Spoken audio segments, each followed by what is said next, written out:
Salutations, my dearest friends. My name is Samantha, and today I'm going to be doing the book recommendation tag.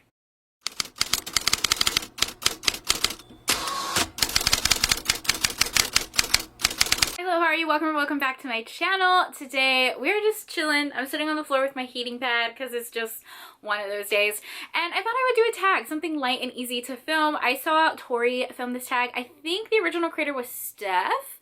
I'll link both of them down below, but I loved Tori's video of her channel and all her content always, and I thought this was such a fun tag. Normally when I film videos, I like have my iPad, I have my notes, it's a whole thing, but today I haven't even really looked at the questions. I saw her video, so I know some of the questions, but we're just gonna go by vibes only. Oh, and I know McKay did this video too, so I'll leave her video down below because I loved that one too. All right, Samantha, answer these dang questions. The first one is, a book you tell people is your favorite. Now, I feel like a lot of romance readers, well, maybe not, I don't know, people are like afraid to say they're a romance reader, or they're not like sure like what the reaction's gonna be, because there's a stigma about romance books, especially ones that have like sex on page or historical romance with like bodice rippers. So I get like how some people would pick like a safe recommendation, but I do not. Like, I literally give no fucks. Like, I don't know. My favorite books are literally tattooed on my body. I have a tattoo of a ballerina in chains because of Stolen Air from Sophie Lark. Like, there's no, this is a part of me now. So pretty much any single time someone asks me, what is your favorite book? It's always the same answer. It's Again the Magic by Lisa Kleypas. I feel like an actual broken record now when I talk about this book, because I think I mention in every video. I have a tattoo on my arm in cursive. It says Again the Magic.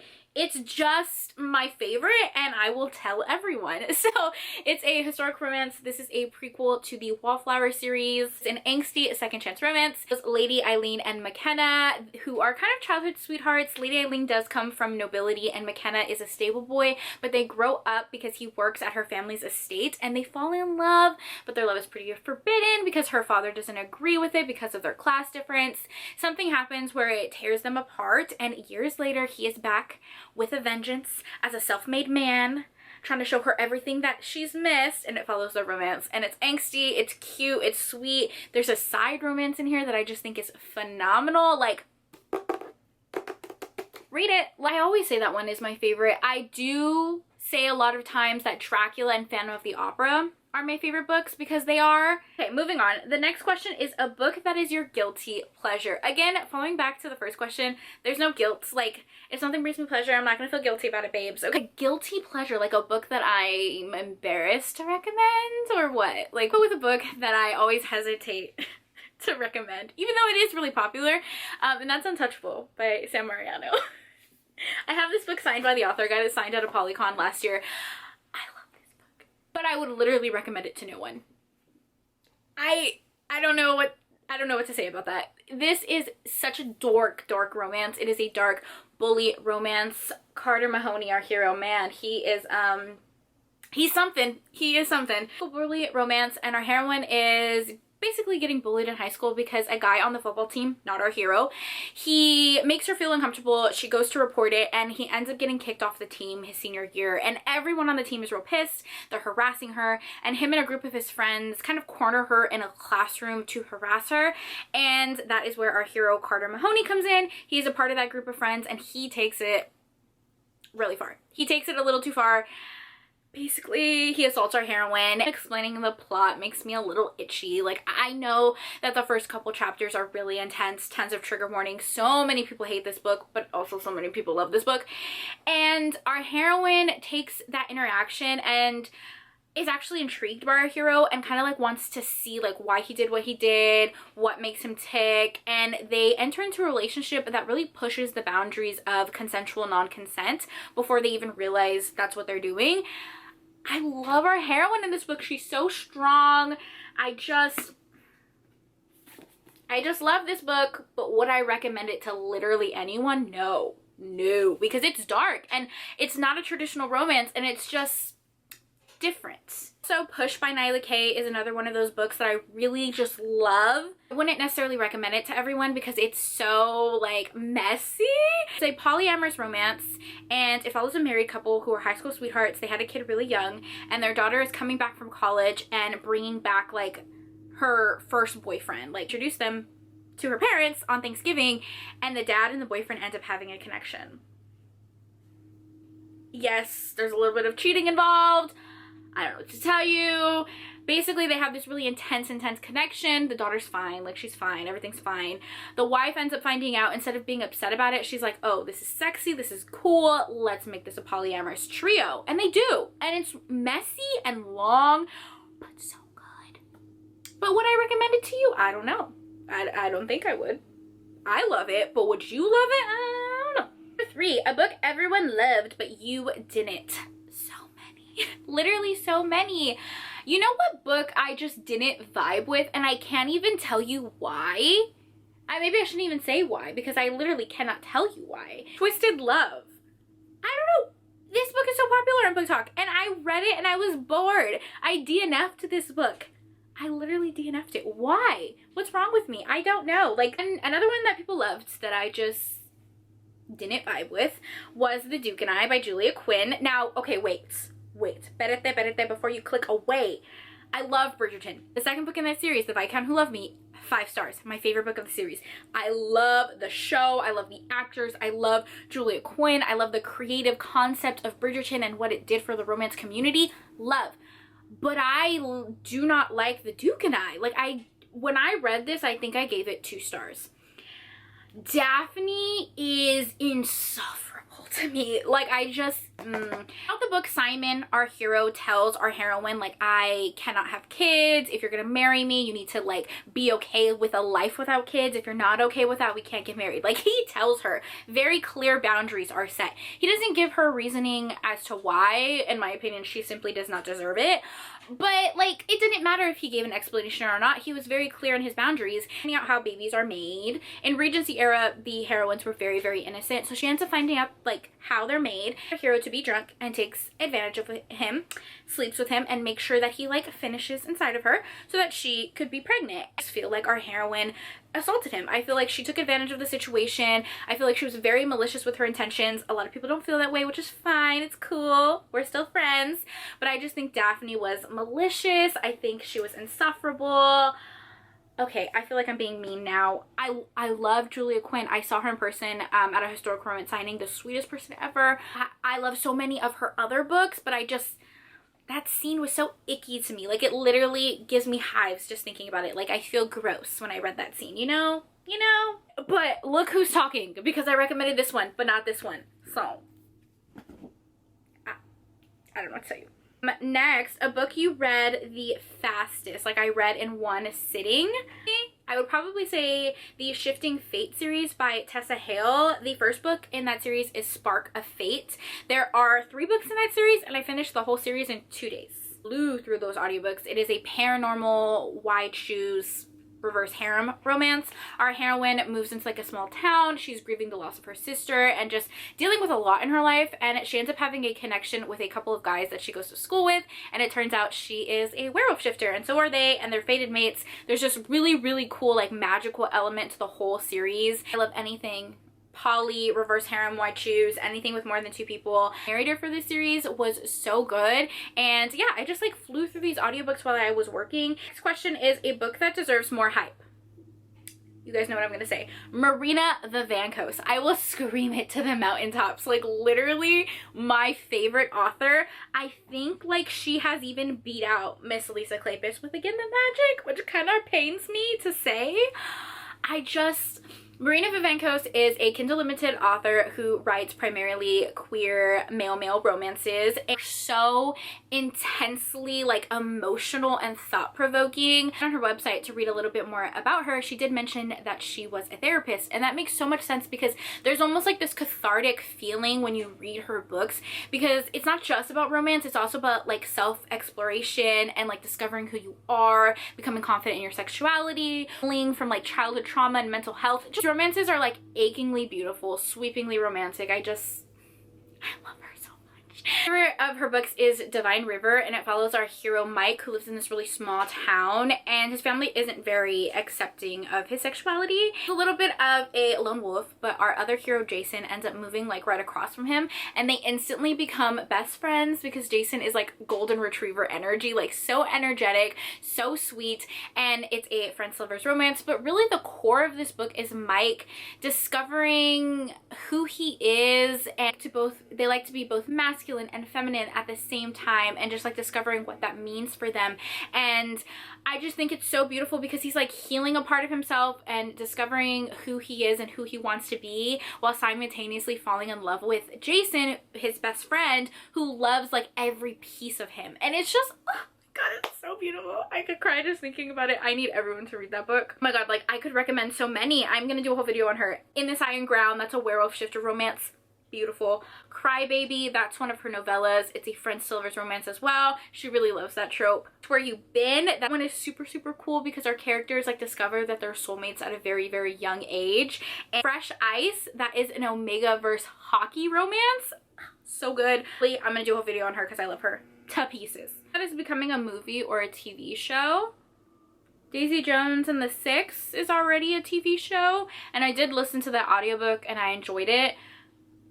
Yeah, I'm like big on like movie and TV adaptations because I'm not the type of person who really watches TV very often. Like I don't even own like a TV in my room. I don't know, I'm not like a person who can like binge a TV series on Netflix. Next is a book you've reread the most.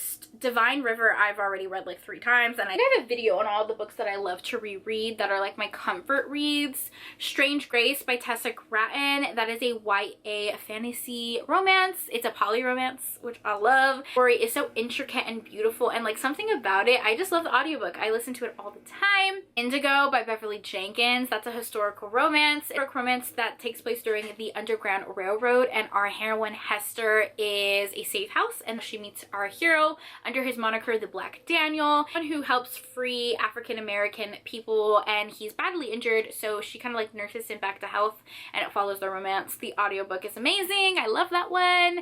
I also really love rereading Top Secret by Elle Kennedy and Serena Bowen. That is a male enemies lovers romance. Has a girlfriend in the beginning of the book, and she wants to like spice up their relationship by asking to bring in a third to have like a threesome. So he goes on this app to find someone to like invite into their relationship. Ends up having a connection with another guy on this app, and it turns out that they go to the same college. Hamilton is one of the narrators in that audiobook, which is just the best. Teddy Hamilton is the best. So yeah, I reread a lot of books, to be honest. I'm big on rereading. If I gave it 5 stars, chances are I'm gonna pick it up again because that's just like my comfort, you know? Next, I really need to start answering these questions faster. The next question is a book from a genre you don't typically read. I'll go with The One by John Marrs. I'm not a thriller, suspense, mystery, horror girly. That is not my journey. That is not my path. I'm a scaredy cat, okay? If I read something scary, I will be scared for weeks on end. I love cozy mysteries, but that is not the same as actual mystery, horror, thriller genre. So this one is just suspenseful enough to like, you know, keep me interested, keep me on my toes, but it's not gonna give me nightmares. And I love this book. Like, it's so different from anything I literally read ever. In a world where soulmates exist and someone has created this app where they take your blood, like your literal DNA, and match you with your biological soulmates. So everyone starts taking this test, and it's just a mess because some people are married and they're not each other's soulmates. It's like 6 different characters. Each chapter is their point of view and a different narrator who narrates it if you're listening to the audiobook, so it's really interesting. Each one ends in a cliffhanger. They all have their own secrets. It's so good. I would also read The Passengers by John Marrs, which is like set in that same universe, where it's like not quite futuristic, but just like a little bit more technologically advanced, where self-driving cars are the norm. Like, there's no steering wheel. Like, the car literally just drives you everywhere. and they end up getting hacked and basically locks 6 people into their cars and tells them that they're going to die, that they're all set to crash into each other, and they all can vote to save one person, and the world can vote to save one person because this is being live broadcasted. They all have secrets, like wild, wild, wild, crazy secrets. Next is a book that deserves all the hype it gets. I'm gonna say Praise by Sarah Kate. Oh, I heard that she is getting either a TV or a movie too. Am I correct in that? I think so. Praise by Sarah Kate. That book like blew up, and that whole series is so amazing. This first one is an ex-boyfriend's dad trope, but the whole series follows a group of characters who own a BDSM club, and like each individual book is their romance and like the different kinks they're into. Love this whole series. I've given almost every book 5 stars. I usually recommend when asked to give a recommendation. I feel like that's very similar to like the first one when people ask what my favorite book is. I'm like new to romance. I might like ease them into like a Christina Lauren book or something like that. I mean, like the Unhoneymooners or something, or Beach Read by Emily Henry. You know, like one of those like easy books to like get into the genre. But for the most part, I'm like, what do you want? Give me a trope, give me a vibe, give me something, and then I'll give him a recommendation. But usually I'm just like screaming from the rooftops like all my favorite books. That has your favorite character or characters. Mike from Divine River. Sweet baby child. I love him with my whole heart, body, and soul. I love any Sophie Lark heroine. Any Sophie Lark heroine. The way she writes her heroines, they're so strong, independent, and just like, ugh, female empowerment. I love the way she writes her heroines. So Ada from The Brutal Prince, Sabrina from Savage. A book you wish you could live in.